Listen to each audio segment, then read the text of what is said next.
Let me just say, I recorded this several weeks ago and it was amazing. It was a great video. I edited it all, and then iMovie decided to hold my footage hostage, and then I had to end up deleting iMovie off my computer. I can't get it back now, so I don't even know how I'm going to post this video, to be honest with you.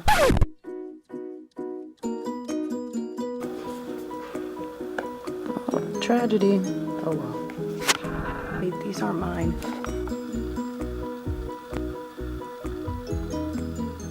I usually don't do these kinds of videos, but I'm kind of obsessed with Foamposites, so I just felt compelled. So I'm going to give you a little background. Nike's Foamposite was created in 1997 by a designer named Eric Avar. It was really different from a lot of the other basketball sneakers that were coming out, because a lot of the sneakers back then were using a lot of leather and stitching, and the Foamposites didn't really have any of that. So basically they take this material, they heat it up really, really hot, and you put it in this mold and out pops this foam, which is the shoe basically. These molds that they use cost like $750,000. I don't know, is that true? They said it is. But the sneakers cost like 180 bucks back in 1997 for men's. That's a lot of money in 1997, especially for a basketball sneaker. So because the sneakers are made out of foam, they need to be extra durable. What they did was put a carbon fiber sole in the sneaker. I like the carbon fiber sole personally because I feel like they incorporated it into the design of the sneaker. It was really thoughtful. It wasn't just like they slapped it on there and were like, this is gonna have to work. It looks good. Are the shoes comfortable? I think they're comfortable, except there are instances where the back of the shoe, I probably shouldn't hold it up yet, will rub against my ankle, and that's uncomfortable, but that doesn't happen all the time. Do they break in easily?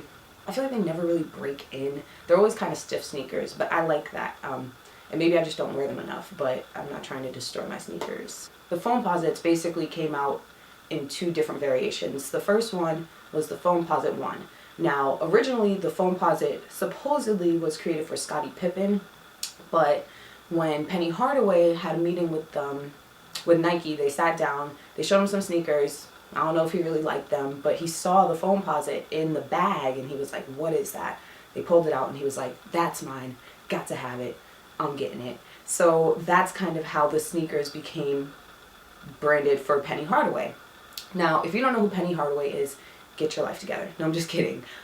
Penny Hardaway was like a really amazing basketball player in the 90s. His actual name is Anniversary Hardaway, like not Anthony, Anferny, like Anfernee, Anferny Hardaway. His grandmother used to call him pretty when he was a kid. I guess he was like a pretty little baby. I don't know. But people mistook that for Penny. So they started to call him Penny. So hence the 1 cent logo that you will see on the Foamposite 1. You probably remember him from the commercials with the little penny that was voiced by Chris Rock. It's a free country. If I want to give interviews, I'll give interviews. You know what your problem is? You're too modest. Hey, I give good quotes, and you can print that on the front page. Anniversary Hardaway, best player in basketball, guarantees championship. Guaranteed. You can't say stuff like that. Let me just tell you this. I'm an integral part of the Magic organization. Now, Penny is the team leader, but I'm the choreographer for the Magic dance. Get your job if you want. Hey, whoa, Penny, stop the car! That was Tyra Banks, fool! If you don't remember him, then I don't know what else to tell you. He played with Shaq, he played in Orlando, he played on a couple other teams, but he never got to wear the Foamposites in a championship game because he never got to one. Kind of sad. He was actually prone to injury and his body just started to break down on him, so he never really had a chance to prove how good he was and to kind of showcase all that talent. The Foamposite 1s are the Penny Hardaway Foamposites, and then they also came out with the Foamposite Pros after because the 1s did so well.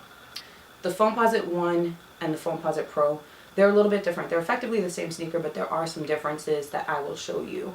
I only have 4 pairs of foams, but I do have 2 pairs of 1s and 2 pairs of Pros, so I will show you the difference between those sneakers. And then I'll also show you the difference between the youth sizes and the men's. Time to show you the sneakers. So this is an example of the Foamposite 1. I'm going to be very specific here because in youth sizes it's actually called Little Posit. So this is the Little Posit 1. There is branding for Penny Hardaway. This is the 1 cent logo for Penny. There's also the same branding on the tongue of the sneaker. And on the side of the sneaker, you really don't have anything. You have this little Nike branding right here, but that's about it.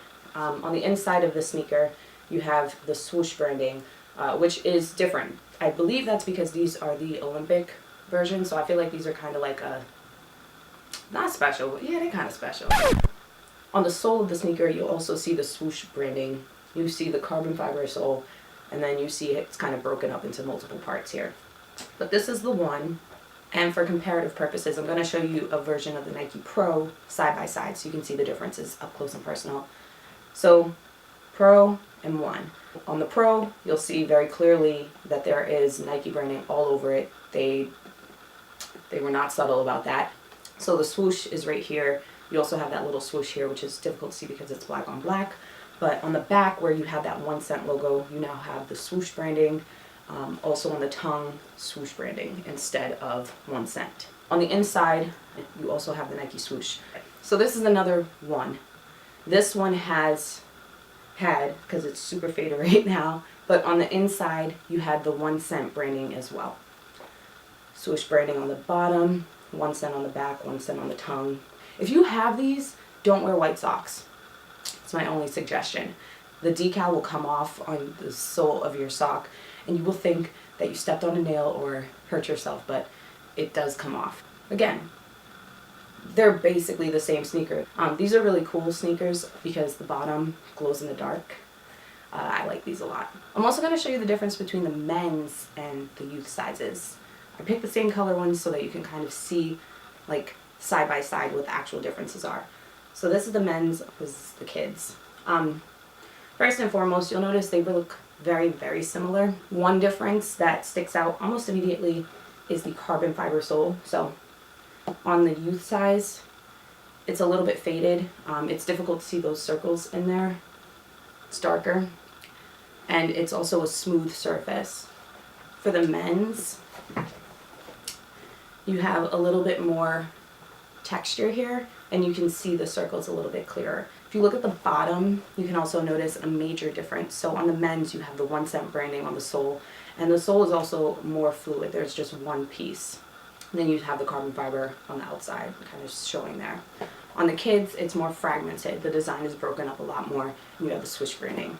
But you'll notice on the men's, the design on the gum bottom is circular. So you have a bunch of little circles going around here. On the kids, the design is bars, so you have lines. If you put them side by side and look at the toe of the sneaker, you will notice that on the men's, you have less space up here. So there's less room here, which makes them a little bit more of a rounded sneaker. The kids have more space on the toe. I actually prefer the kids' design. I think it just looks a little bit less bulky. Lastly, you'll notice on the back of the sneakers, the men's have more ripples and there's more texture. You can feel the ripples here. The youth size is a lot more flattened and there isn't much texture here. So those are effectively the main differences between the youth sizes and the men's sizes. Everything else is really the same. The insert where you, like, it's like a sock insert kind of, but the men's is bigger. It's probably just because men are usually bigger than children, so I think you probably need more room for your ankle support. That's really it though. I wanted to do this video because I felt like as I was looking through the internet, there wasn't a lot of information on Foamposites, like the youth sizes, the men's size, what is it? So shout out to Foamposites. Happy 20th anniversary. You're an amazing sneaker. But that's it. That's my review on Foamposites. I hope that you guys enjoyed this video. Let me know if you like these types of things. And even if you don't, I'll probably still do them because I like them. But yeah.